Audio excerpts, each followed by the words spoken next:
The general public are hereby informed that this is why Governor Umahi had deployed all arsenals within his reach to fetch and silence me and my organization. On this particular matter,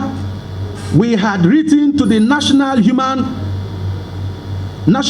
Rights Commission, the Department of the State Security Services, the British High Commission,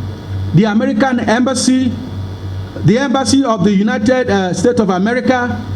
international rights organizations, and now to the National Assembly through the Right Honorable Speaker of the House of Representatives.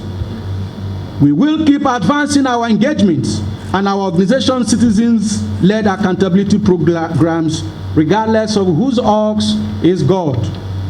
In conclusion, we consider it preposterous, anti-democratic, atavistic, and an abrupt, gross abuse of oath of office and public office power for a public servant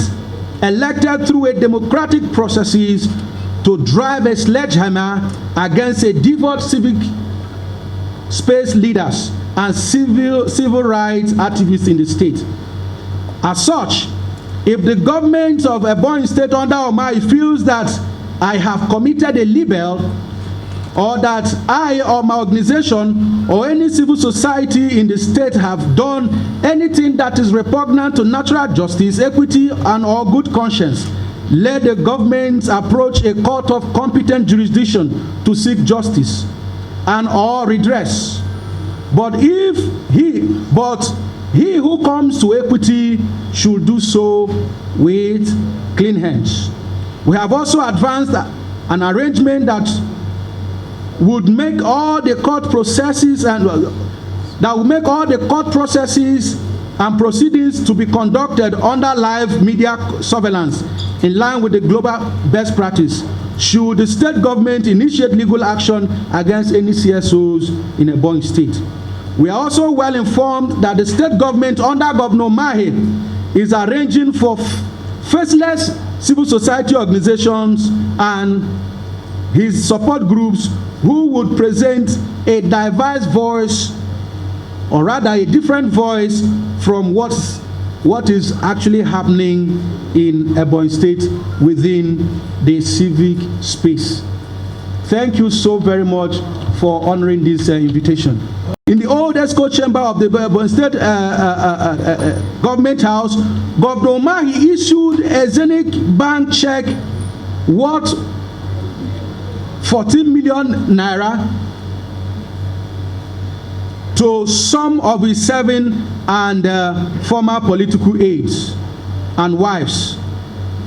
which what their take home ranges from 1.5 million for each persons.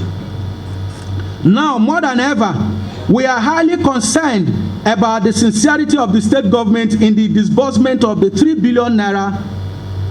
NSAS Youth Fund, and also what had happened to the 1.5 billion naira Ebonyi State Autonomous Community Development Fund of 2019. As a civil society organization that is committed to the promotion of accountable democratic governance,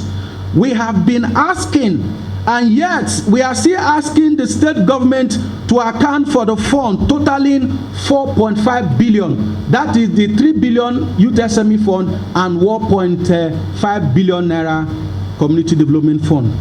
The general public are hereby informed that this is why Governor Umahi had deployed all arsenals within his reach to fetch and silence me and my organization. On this particular matter, we had written to the National Human Rights Commission, the Department of the State Security Services, the British High Commission, the American Embassy, the Embassy of the United States of America, international rights organizations, and now to the National Assembly through the Right Honorable Speaker of the House of Representatives.